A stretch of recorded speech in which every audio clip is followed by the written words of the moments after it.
And we are live here on Facebook, YouTube, and Twitter. What's up, guys? Nick Script here on the P2W Fantasy Podcast in October, heading into week 6. We have the start show that I do every single week. And before we get into that, as always, this podcast is partnered up with the Fantasy Points Media Group. It's a one-stop shop for everything fantasy football you are looking for, with articles, weekly projections, rankings, DFS, a community Discord, premium media, advanced data, and more, all on one site.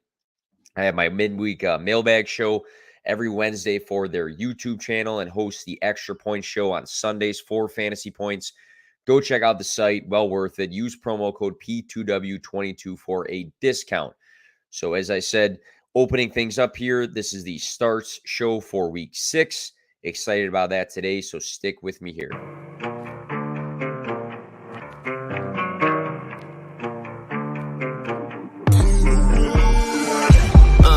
To win, no fear to give. I feel, but I can't forgive. I go all in this time, yeah, I won't regret. I'll pick the best on trip, they don't understand. I play to win, yeah, I play to win. I play to win, yeah, I play to win. I play to win, oh, play to win. I play to win, yeah, I play to win. I play to win. So the purpose of this show is to give you some starts that I feel will beat their projections and be of good use for your fantasy football team. So I try not to have the most obvious of starts for the week. I try to avoid the Justin Jeffersons and the Josh Allens of the world, and try to focus in on guys that I feel like maybe you're on the fence of starting in your lineups, and I'm trying to give you some reasons to actually plug these guys in. So recapping last week, just for some accountability, I missed on Devin Singletary. I missed on Robert Woods. I missed on Michael Gallup. Donovan Peoples-Jones was a wash for me.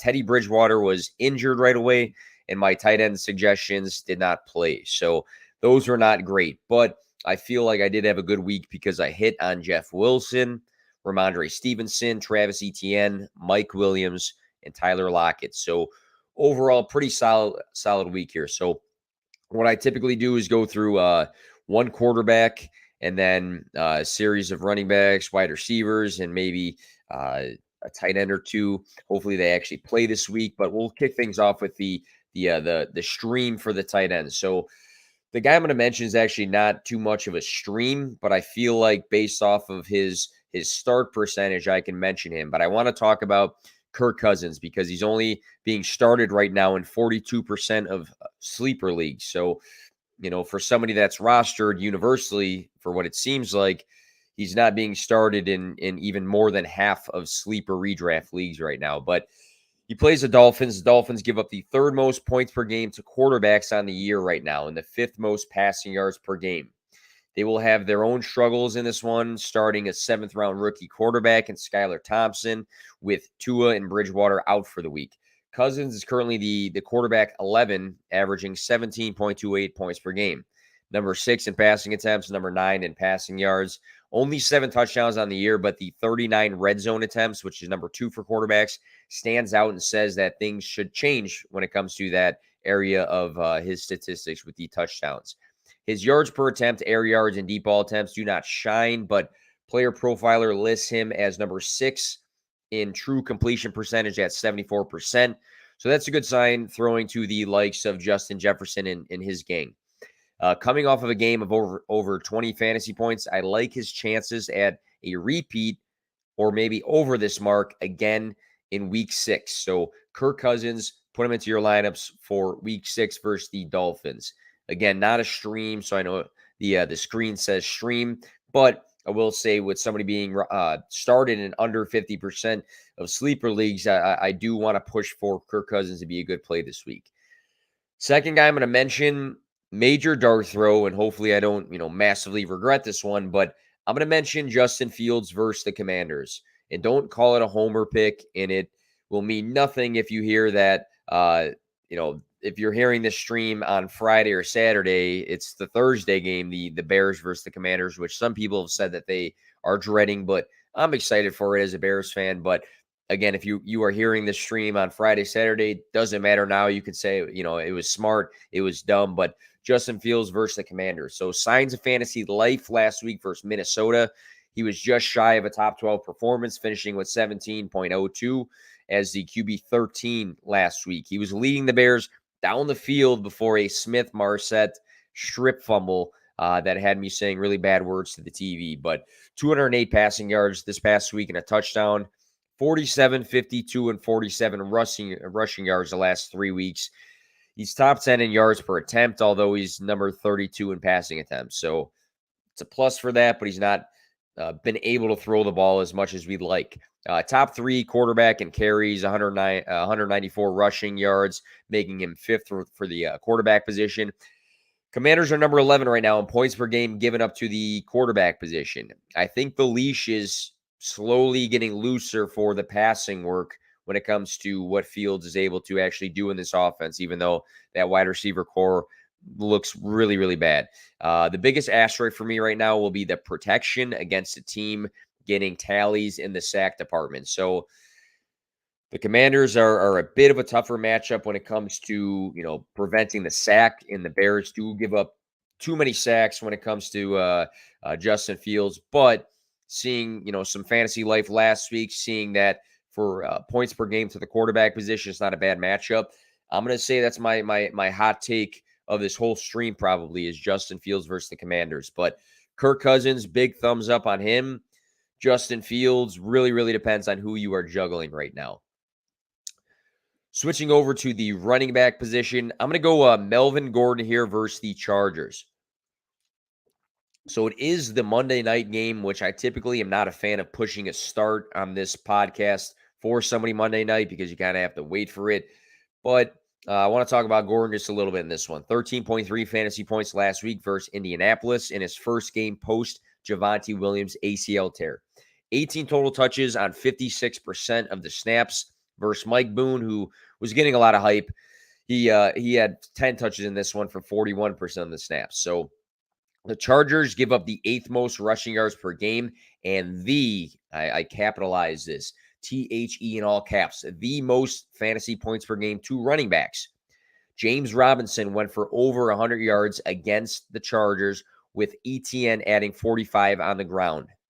Dameon Pierce against the Chargers this season, 131 rushing yards. Nick Chubb, who's been balling out all season, 134 rushing yards with Hunt, sprinkling in another 47 on the ground. 103 total yards for Gordon last game. Maybe this is his big revenge game against his former team with the Chargers here. So just seeing what the Chargers give up to running backs this season, seeing Melvin Gordon as the lead back for Denver, I like him versus the Chargers in week 6. So I'm gonna put an asterisk next to this next one and pay attention to injury news, not just for this guy, but for all players.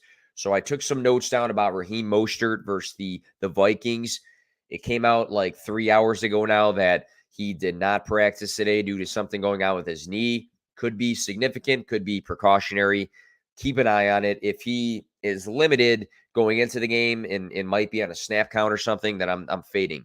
But this past week, 69% of the snaps with 19 touches. Gaskin had 7 touches on 19% of the snaps. And Chase Edmonds, 15% of the snaps, 1 attempt. So Raheem Mostert this past week was the lead back for the Dolphins. It's looking like the Dolphins are going to go with the 3rd string quarterback.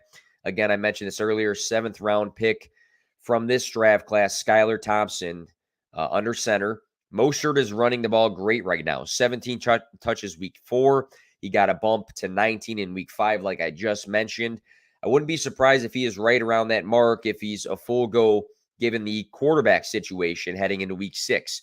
4.6 yards per carry and 6.3 yards per carry the last 2 games.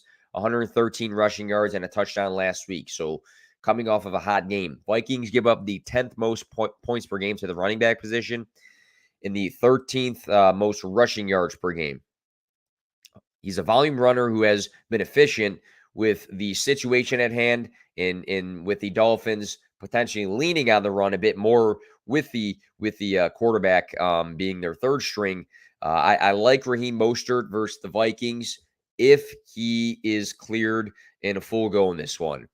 If, we get to Saturday, Sunday, and they say he's a game time decision or he might be on limited snaps, then we're going to pivot away. But if he gets cleared up, let's say Friday, he's a full go, then I do like Raheem Mostert versus the Vikings.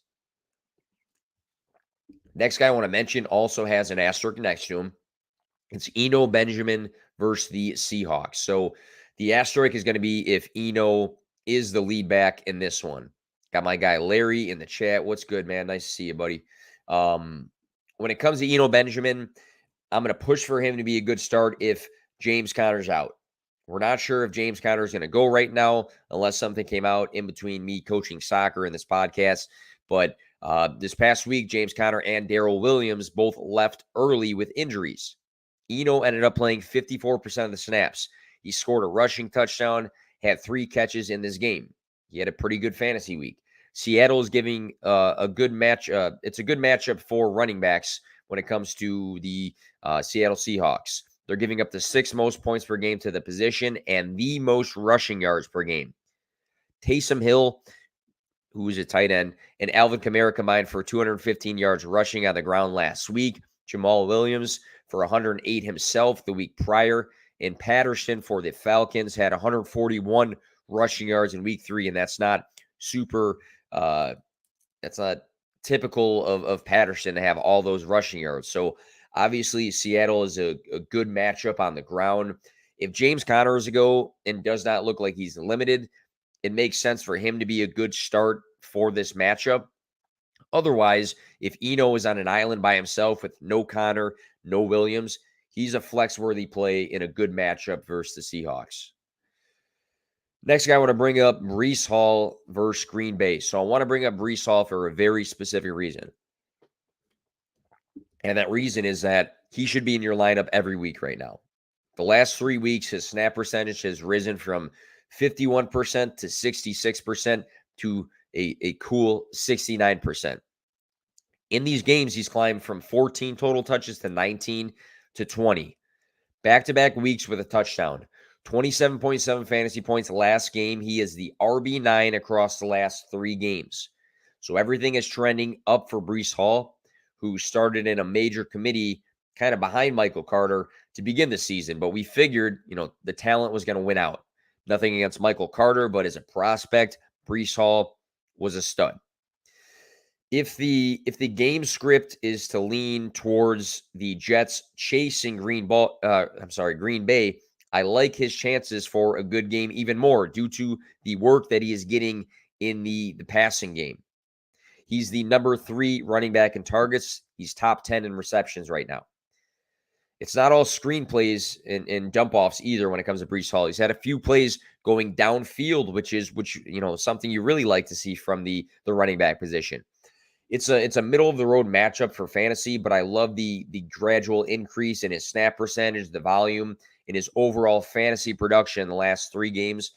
Until anything changes, Breece Hall is a must-start player for your fantasy lineups on a weekly basis, unless you are completely loaded on running backs, and then it turns into something matchup based. Last guy I'm going to mention, Devin Singletary versus the Chiefs, and I'm trying to go for a bounce back for this call because I called it last week. It wasn't good, but a lot is making sense. I've seen a handful of analysts come out with the splits of Singletary in games that are tight versus games the Bills are winning big. His fantasy production is tied to the tight games, the close games. The Bills versus the Chiefs on paper should be a close game. Versus Miami and Baltimore, where the score was tight, he played 73 and 88% of the snaps. He had 9 catches versus Miami. He had 96 total yards versus Baltimore. So knowing he is on the field to a high rate in tight games, and that this one should be that, seeing his usage in these tight games, and also noting that the Chiefs give up the 3rd most points per game to running backs, I like Singletary in a bounce-back fantasy week for week 6. So a handful of running backs right there. The one thing I'm just going to continue to stress is to always pay attention to the injury news when it comes to the position. You should be looking at your lineups Sunday morning, just checking everything out. So we'll shift over to the wide receiver position. I'm going to go with Christian Kirk versus the Colts. So last week it was Marvin Jones Jr., who stood out for the Jags, with Christian Kirk having his worst game of the year. Back-to-back 9-target games weeks 3 and 4, only to drop to 3 targets in week 5, with Marvin Jones Jr. seeing 11 and Zay Jones seeing 8. So he was like the third option as far as the wide receiver group goes this past week. Kirk has had 2 poor fantasy days in back-to-back weeks, scoring under 9 in both. Flashback, though, to week 2 against the Colts, who he does play this weekend.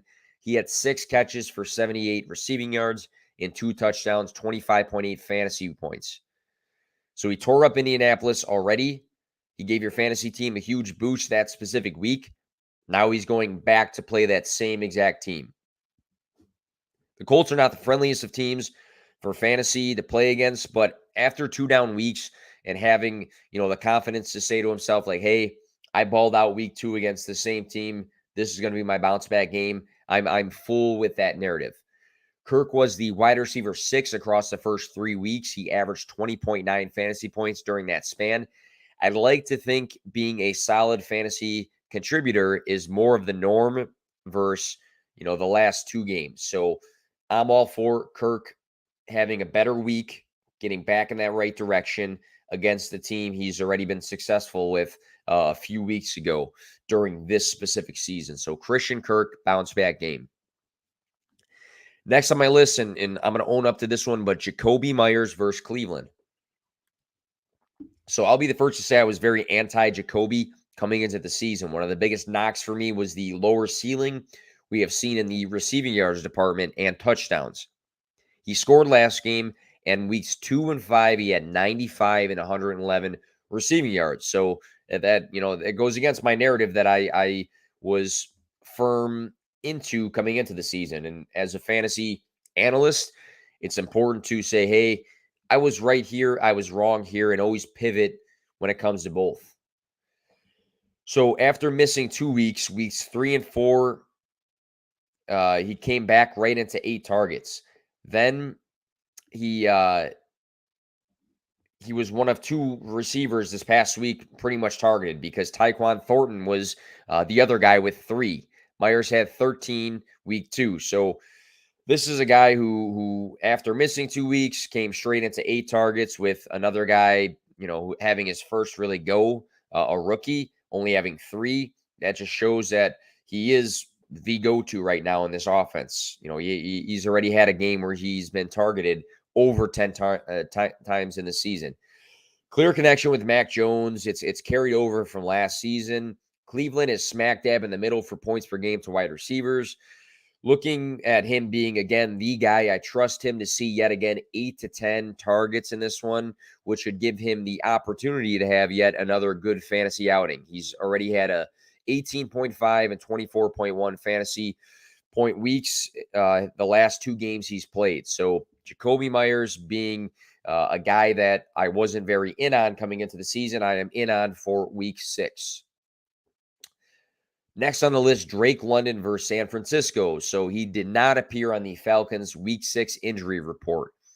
49ers are a tougher matchup, only allowed 2 touchdowns to opposing wide receivers through 5 games. The passing volume was an issue for the Falcons due to them being in tighter games this season. Week 1 was the only time Marcus Mariota passed for 30 or more times so far this season. For Drake London, though, 3 games of 7 targets. His high was week 2 with 12 targets, where he capitalized for his best fantasy week with 24.6. That was actually a call of mine that specific week. The tougher the matchup, I think, the better, though, for the pass catchers, as game scripts will push Marcus Mariota to actually throw the ball more. I'm hoping that, them not being in one-score games, which I don't think they will be against the San Francisco 49ers, will mean that Marcus Mariota, Arthur Smith will push to actually have some passing volume in this game. Kyle Pitts was still limited on Wednesday. Patterson's on the IR. I can see London getting back to 10-plus targets in this game. He's actually number 3 on the season in target share with 33.33%. His importance to the team with that is evident, and I think he sees plenty of looks versus the 49ers in week 6. Next on the list, Deontay Johnson versus the Tampa Bay Buccaneers. So I want to check back on this. Top 15 week incoming for Kirk this week with buys. I'm all for that. My guy John McGlynn chiming in there.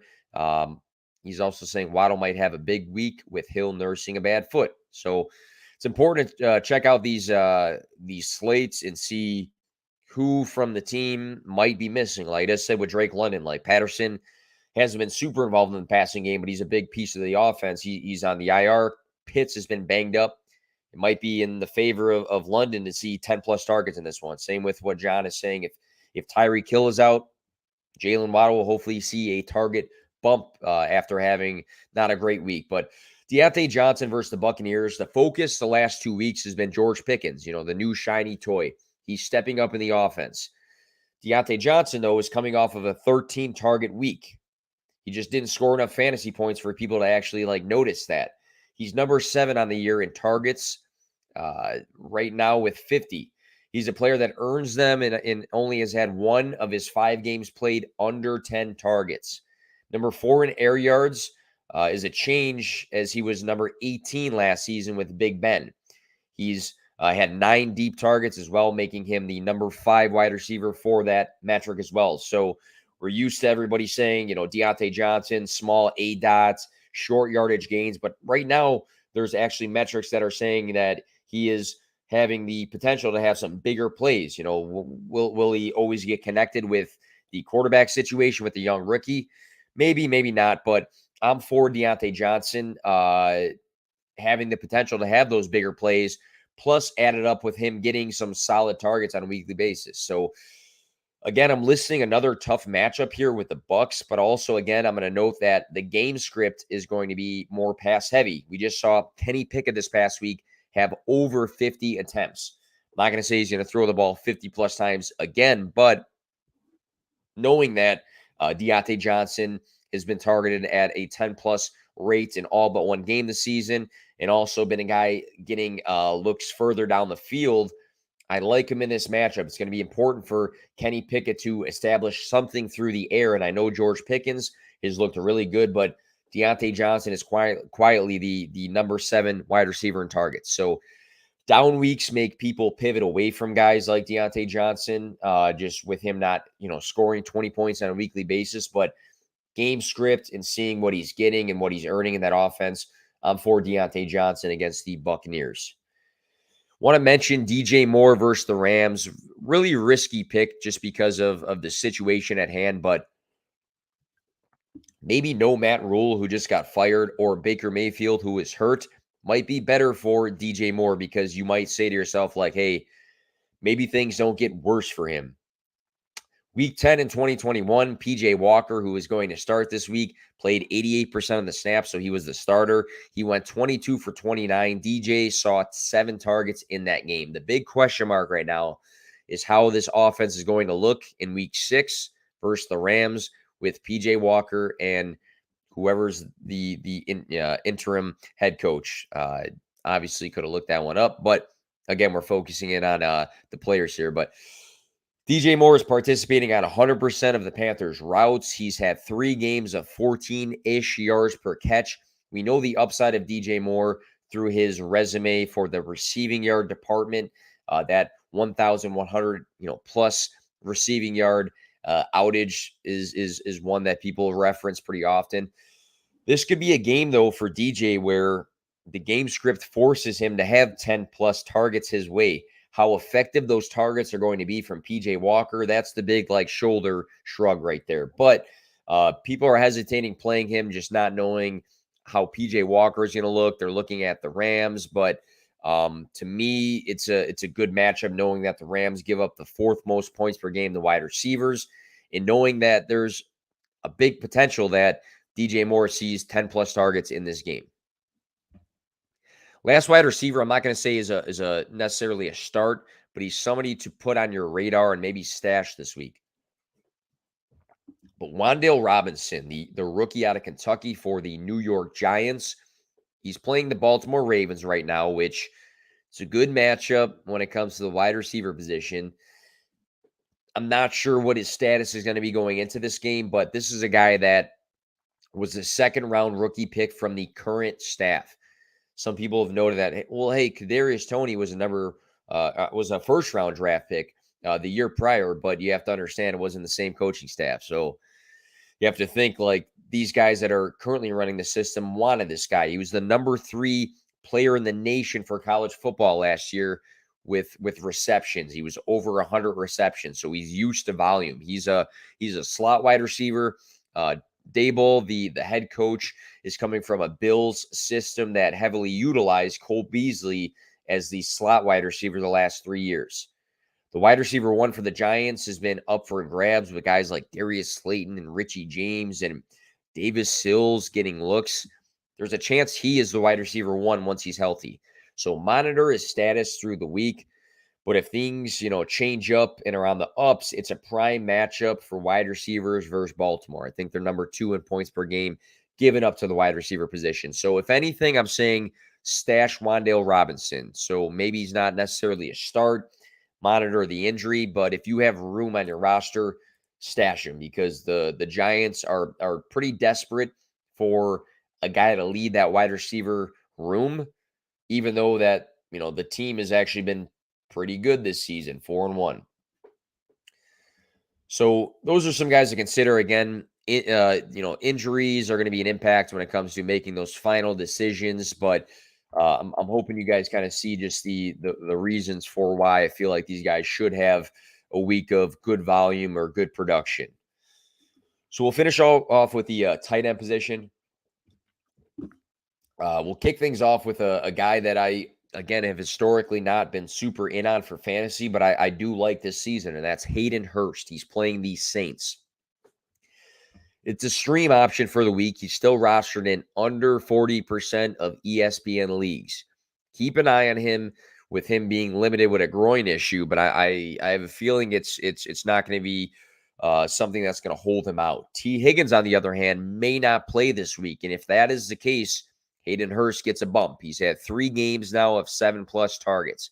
Back-to-back weeks with a touchdown shows the connection to Joe Burrow. Burrow is top 10 in passing attempts right now, so there is volume to be had. If there's no T. Higgins, I think this could mean a solid bump for both Hayden Hurst and Tyler Boyd. Hayden Hurst right now is a top 12 tight end that you can stream. He's rostered in under 40% of ESPN leagues. So if Higgins is out this week, I really like Hayden Hurst. If Higgins plays, I still like Hayden Hurst if you're looking for a stream. Last guy I want to mention, he's not a streaming tight end. He's probably 90-something% rostered, but I feel like Zach Ertz is going to have a monster week versus the Seahawks. I'm loving the potential with it being the number 1 matchup in terms of points per game given up to the tight end position. Week 4, TJ Hawkinson went 179 receiving yards and 2 touchdowns. Pitts went 5 for 87 in week 3. Ross Dwelly scored a touchdown in week 2. Ertz right now is a tight end 4 on the season. I'm pretty sure that's exactly where I think I had him at 5, actually, where I projected him being. But Ertz is the tight end 4 right now. You are likely starting him already, but I love to call a big matchup, especially if you are like me and maybe you're in a dynasty league and you're juggling Ertz between a younger tight end that's on your roster. He's number 1 in routes run for the tight end position. He's number 4 in targets and receptions, number 2 in red zone targets via player profiler. 3 games of 10+ targets. I'm calling Ertz scores in this one, so if you want to bet anytime score, bet it on Zach Ertz versus the Seahawks, and he's going to be a top 3 play for this week versus the Seahawks. Maybe it's a spicy take if he ends up being a top 5 guy, but that'll be it for this week, guys, for the starts of the week. Again, the purpose isn't to say that these guys are going to be the number 1 players for their given position. The purpose of this podcast is to say, hey, I feel like these guys are going to beat whatever they are projected to be at for the week, and they can be very useful for your specific fantasy football teams. And I've been keeping a track record of this just for accountability, but the last couple of weeks I've been pretty hot with these calls, and I try to be a bit more creative each week and find different players and guys of different roster percentages. So hit me up on Twitter anytime at P2W Fantasy. That's where most of my content is going to be at. Plugging away here. If you listen to this podcast, be sure to subscribe to it on iTunes or Spotify And let's get some dubs this week, guys. Good luck.